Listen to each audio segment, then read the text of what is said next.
மாண்பமை சென்னை உயர்நீதிமன்றத்தின் மாண்புமிகு நீதியரசர் SIT அமைத்து உத்தரவிட்டார் அல்லவா?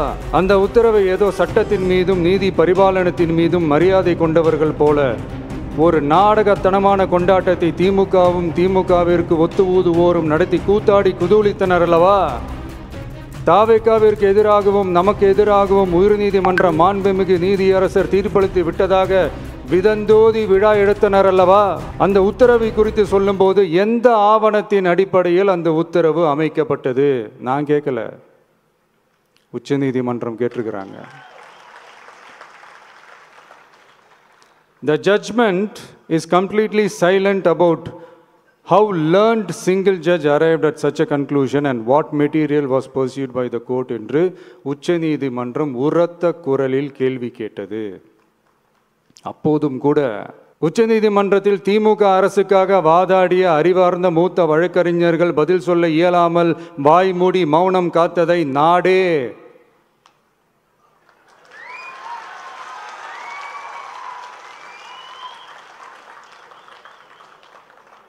பார்த்ததல்லவா? இதையும் முதல்வர் அவர்கள் மறந்துட்டாரா? Such petition ought to be dealt with by the division bench, registering as public interest litigation in right earnest and not to be dealt with by a single bench. அதாவது பொது வழிகாட்டு முறைகளான SOP அமைக்கப்பட்டு வெளியிட வேண்டும் என்ற கோரிக்கையுடன் வந்த ரிட் மனுவை நீதிபதிகள் டிவிஷன் பெஞ்ச் தான் கையாள வேண்டும்,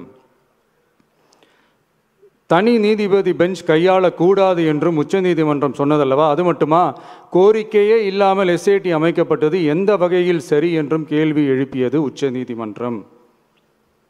இது எல்லாமே அறியாமலோ இல்லை அறியாதது போலவோ உச்சபட்ச அதிகார மயக்கத்தில் இருந்து பேசினாரோ முதல்வர் அவர்கள்?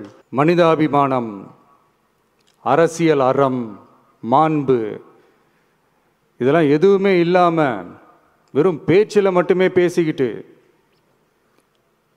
அரசியல் ஆதாயம் தேடுற ஆட்டத்தை ஆடத் தொடங்கிவிட்டார் முதல்வர் அவர்கள். இதெல்லாம் என்ன அவங்களுக்கு புதுசா? என்ன 1969க்கு அப்புறமே எப்போ கட்சி அவங்க கைக்கு வந்ததோ, இன்னும் குறிப்பாக சொல்லணும்னா 1972க்கு அப்புறம் கேள்வி கேட்க ஆளே இல்லாமல் போச்சுல்ல, அதுக்கப்புறமே இந்த திமுக தலைமை இப்படி தானே இருக்குது.